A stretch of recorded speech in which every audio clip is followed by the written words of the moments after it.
there are opportunities for victory here.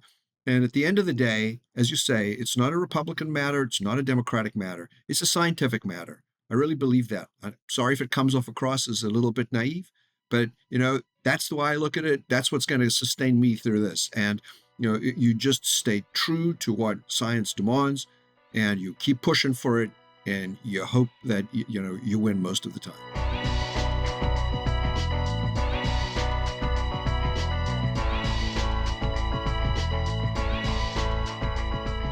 Hello, everyone. It's Ken Cook, and I'm having another episode. This one is particularly rewarding because I'm meeting someone for the first time who's been an inspiration to me and a lot of other people in the public interest and public health community.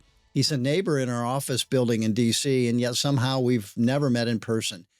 Dr. Peter Lurie is president and executive director of CSPI, the Center for Science in the Public Interest. And you know what? Before we get into our conversation, I want to start on a high note, a celebration. Red dye number 3 has been banned in the United States as of this podcast. This is a big victory for EWG and many other public interest groups, no group more than CSPI. You may recall we spoke about red dye number 3 a few weeks ago with my colleague at EWG, Melanie Benish.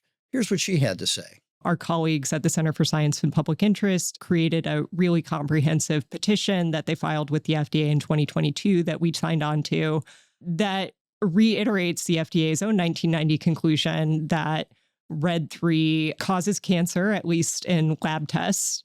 And the law is very clear that if a additive is shown to cause cancer in people or in animals, it cannot be in food. Yeah. There's not a lot of nuance to the legal standard. It doesn't really talk about like how likely it is to cause cancer, at what dose. It just says if tests have shown that this causes cancer, it cannot be in food. Yeah. And so it should be pretty easy for the FDA to respond to that petition and say, yes, this violates, it's called the Delaney Clause, and we can't allow it in food. And the FDA doesn't even really have to make a determination whether or not it's safe. The petition does a great job going into detail about all of the ways in which red 3 is probably not safe and shouldn't be in food. But really, all the FDA needs is that cancer study to ban it. Red dye number 3 was banned in cosmetics in 1990, but was given the okay to stay in our food by the FDA until 2025. This is long overdue, but we celebrate our wins when we get them. Now, our guest today, Dr. Peter Lurie, also joined me for a portion of the 2 live streams I did covering the 2 Robert F. Kennedy Jr. confirmation hearings to become the head of Health and Human Services under the Trump administration. And it's now very clear he is going to be confirmed for that position. I had a number of guests join me from other public interest groups, and I want to make sure I highlight these folks and the incredible organizations they're part of and the work they do. During my first stream, I was joined by Dr. Rob Davidson, who is the executive director of the Committee to Protect Healthcare. Dr. George Benjamin, the executive director of the American Public Health Association. He says we're not spending anything on chronic disease. The vast majority of the budget is actually on chronic diseases. So the argument that we're not spending at NIH a lot of money on chronic diseases, the answer is we absolutely do.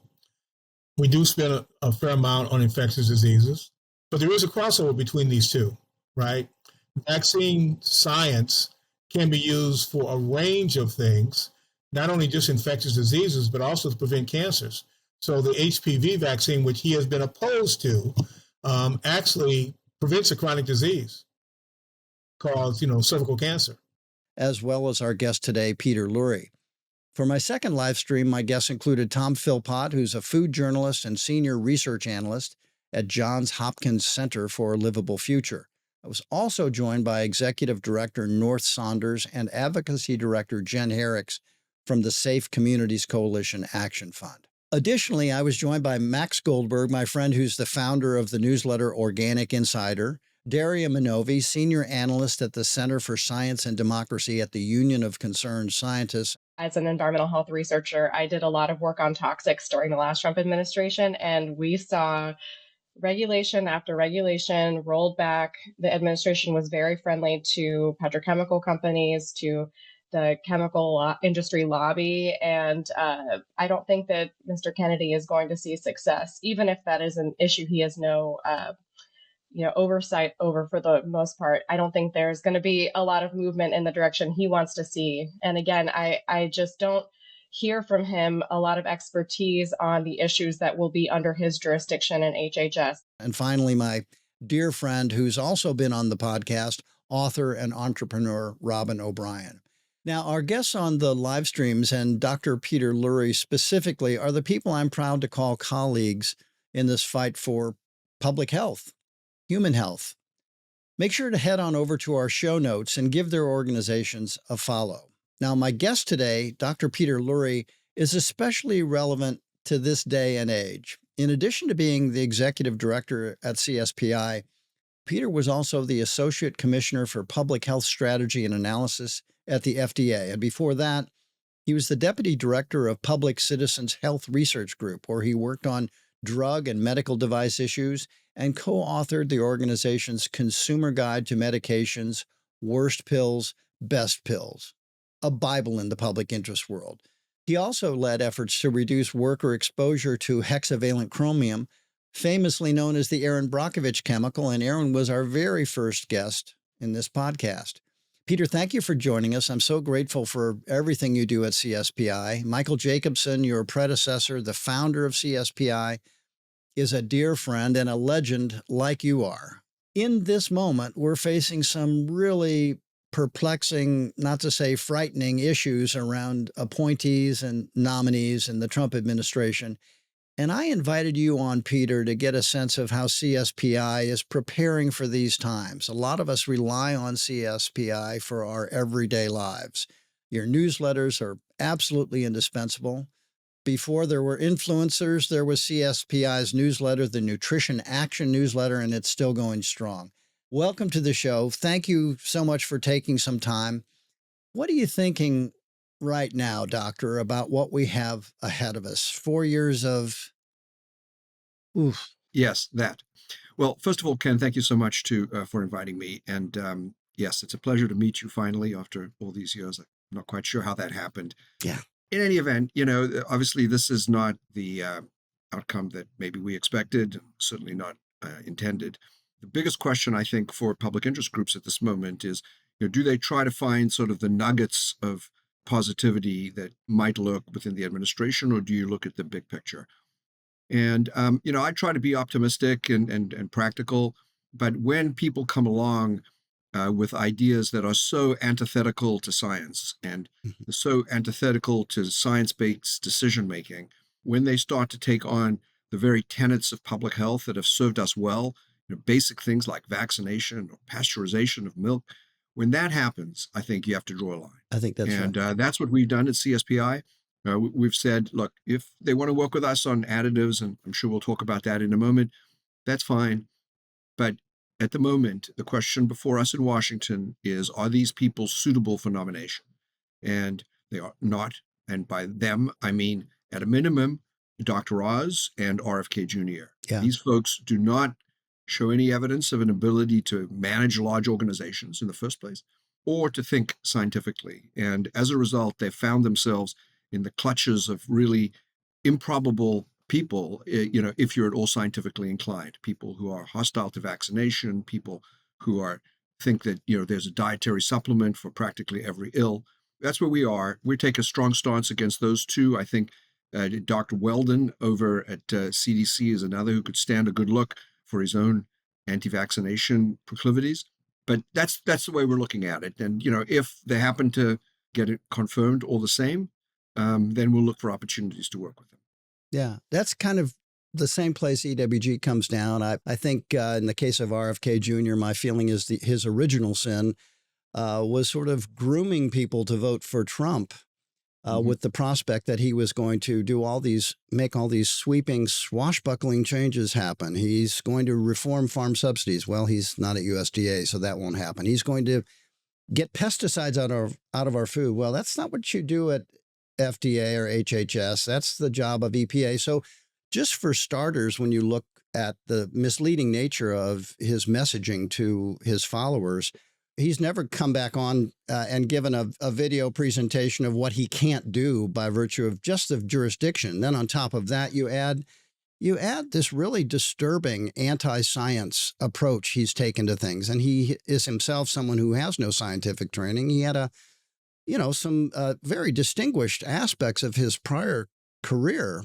defending the environment. You can't be a supporter of Trump and think you're going to be in an administration that's defending the environment, just for starters. Right. But how do you disentangle, or do you bother? I mean, I think you're right. If someone's taken the position he's taken on vaccines, and now he seems to be backpedaling, I think he's even going to sell out his most fervent anti-vaccine fans at some point and just say, more research. That's his new battle cry, I think, which would never attract a crowd. But how do you, to me, it's really difficult when someone walks in and says, on the one hand, there's never been an effective or safe vaccine.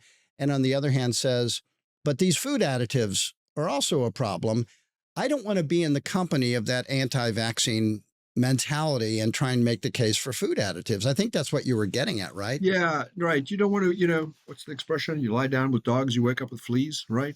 And, I think you do have to watch yourself. And I think, for us, I think if we're going to find areas where we coincide, we need to express the reasons for that position in its own scientific terms, right? Not because of some nearness to Kennedy or some desire to make friendly with him. It has to stand on its own scientific grounds. And, if we thought that the grass loophole was a problem before Kennedy, we think it is now.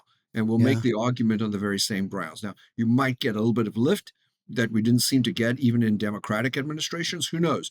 My personal view is that all of his best ideas will go nowhere because most of his best ideas are, in fact, pro-regulatory, like closing the grass loophole, right? And so he's going to run into two problems. One is an ideological problem within the administration, which is devoted to anti-regulation on principle. And the second is, those campaign donors, and they have deep pockets, to the GOP, many of them emanate from industry. And industry is not going to want a bunch of these things. They're not going to want, the closing of the grass loophole. That's worked all too well for them. Even the drug manufacturers are not going to welcome deregulation either. I mean, as you know, the FDA is heavily funded by so-called user fees, which are funds provided by industry to support the agency. And it's, in the realm of about half of all agency activities are funded that way. Now, big industry, meaning big pharmaceutical companies, are not going to put up with a circumstance in which 50% of the agency's funding disappears overnight, because you can be sure that the current Congress is not about to replete the 50% of funding that the user fees would take away. So next thing, you've got a 50% underfunded agency, which is underfunded even before the 50%. And now everything is going to go slower at FDA. Now you're telling me that the big pharmaceutical companies are going to want to see those drugs that where every minute of patent protected life is critical to their bottom line, they're going to see that time ticking away, just because the industry, the agency isn't well enough funded to review their applications? That's not going to happen. So I think, the best ideas will actually fail. The bad ideas, on the other hand, have a chance. And I think it's going to be next to impossible to revoke the approval of, say, the polio vaccine. Not that, RFK associated people haven't tried to do that already, but I think that the probability of that succeeding is rather low. But you can get up on the bully pulpit, you can throw mud at the thing, you can get people to have more doubts. And the practical result of that is low vaccination rates. And, the only people cheering that on are the measles and the mumps virus, because they're going to have a field day if that's what happens. That's right. Now, you served in the Food and Drug Administration, and I think we've been as critical as you have been from the outside of why the agency has not gotten done what it needs to get done. There are lots of reasons for it. Some of them are the money is not there for better regulation of food. Sometimes the statutory authority is by design left in its weakened condition, and that generally recognized as safe category is a good example of that, where it does tie the hands of the agency. But what about the other element of this, not just the defunding, but the aggressive things Kennedy said about FDA staff, pack your bags, keep your records. What was your reaction as a former FDA official, not as an apologist for the agency, but as someone who worked there? And there are a lot of people working there who give their heart and soul every day. Exactly. My first reaction was as a human being. And the people who I thought about were those people who actually are trying day in and day out to do their best, in the nutrition world. And what I did is I made a phone call and I said, listen, I just want you to know, I feel terrible for you. Yeah. This is awful. And I just want you to know that, here we are, we're supporting you, at least in spirit. Because what this really brought to mind for me was, Rudy Giuliani's activities down in Georgia with those two poor election workers, right? Where Yeah. you go out and you kind of you throw names or titles around, right? And the next thing, terrible things are happening to people in their personal lives. Real people. Exactly. And, there isn't even a Department of Nutrition at FDA, so that part of it doesn't even make any sense. Yeah, of course. But setting that aside, it's the sort of heartlessness of it, right? The forgetting that there are actual human beings working to do their best day in and day out, and to just cast aspersions in ways that could be dangerous to them is really unhelpful. Absolutely. And of course, you also can't get done what he says he wants to get done. Again, let's go back to the good ideas and talk about how hard it will be to actually get some of these things done. Let's talk about food additives, because he talks about that all the time. He inappropriately gave Trump credit in one of his videos for banning a bunch of food dyes, I think it was. The 6 or 7 that were banned in 2018, which came about. You had a petition at CSPI, and it took a lawsuit by Earth Justice to actually get that done. So it really wasn't Trump's actions, as Bobby suggested in one of his videos. What will it really take to make our food additives, bring it into the modern era, as it were? It's not going to be Bobby walking down the hall as HHS secretary and saying, hey, let's be like Europe on food additives, right? No, that's simply not going to cut it. Nor, misleading statements about the number of, additives in Canadian Fruit Loops helpful.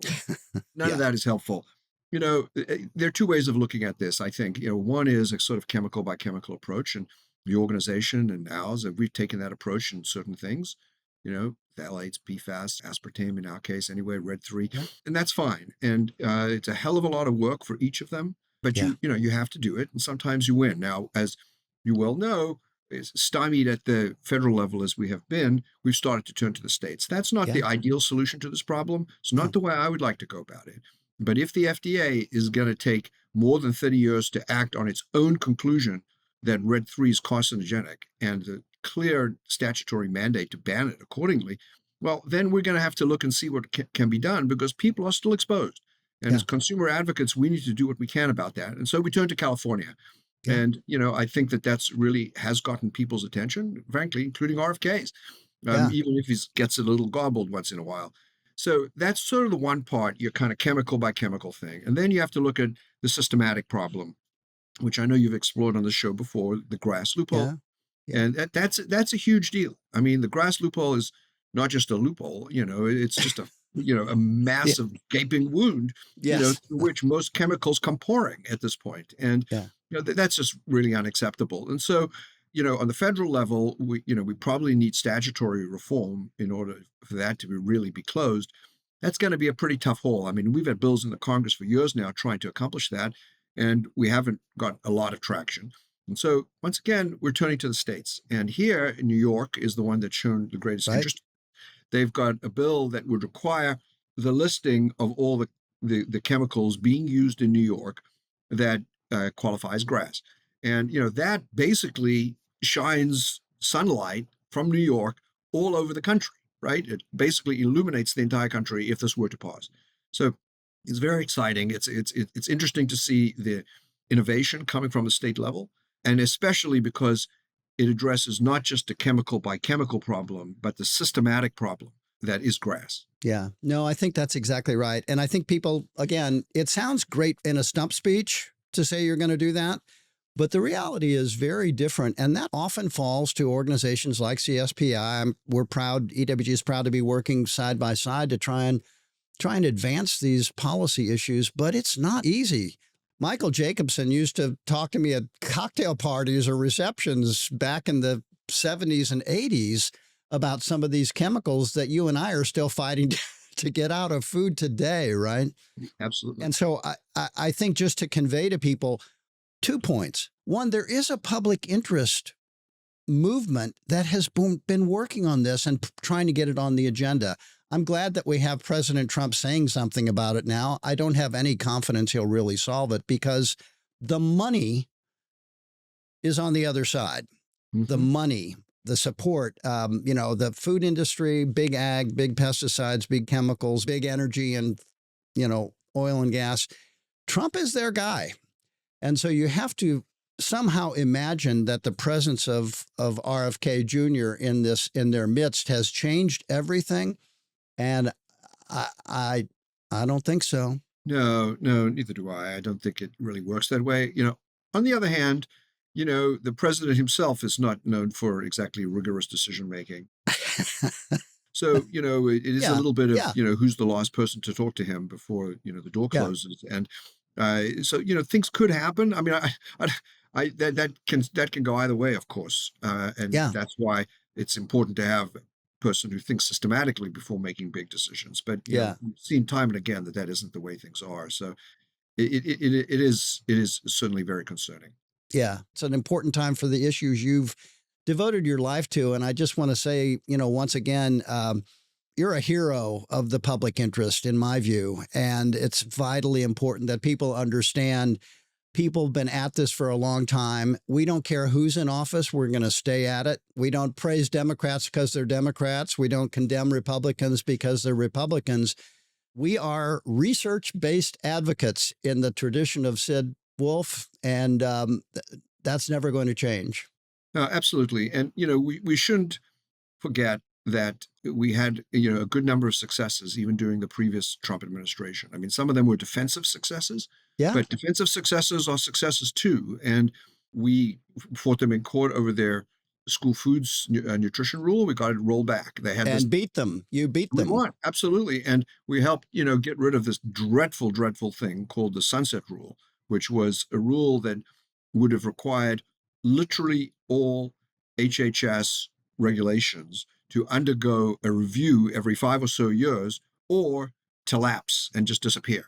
Knowing how long it takes any agency to put out even a single rule through a whole proposal process with notice and comment and all the rest of it, that takes years in and of itself per rule. And here they were asking every 5 years to review 17,000 rules. So that's just a recipe for the loss of regulation in a completely disorganized way, simply based on what happens to be reviewed or not, what the agency can get to or not. That is anti-regulation in full force, without really caring what the subjects are even. We got that one reversed as well. So there are opportunities for victory here. And at the end of the day, as you say, it's not a Republican matter. It's not a Democratic matter. It's a scientific matter. I really believe that. I'm sorry if it comes off across as a little bit naive, but, that's the way I look at it. That's what's going to sustain me through this. And, you just stay true to what science demands and you keep pushing for it.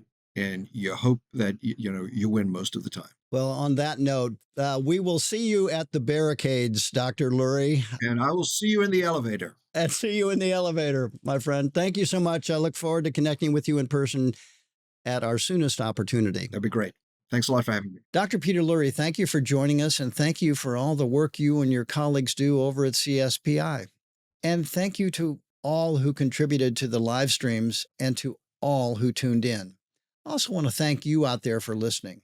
If you'd like to learn more, be sure to check out our show notes for additional links for a deeper dive into today's discussion. Make sure to follow our show on Instagram at Ken Cook's Podcast. And if you're interested in learning more about EWG, head over to ewg.org or check out the EWG Instagram account at Environmental Working Group. If you like this episode, send it to a friend who you think would like it too. Environmentalism is all about meeting people where they're at. And if you're listening to this, you probably know someone who might be interested in today's episode. They just don't know it yet. My ask is that you send it to that person or as many people as you see fit. Today's episode was produced by the extraordinary Beth Rowe and Mary Kelly. Our show's theme music is by Moby. Thanks again for listening.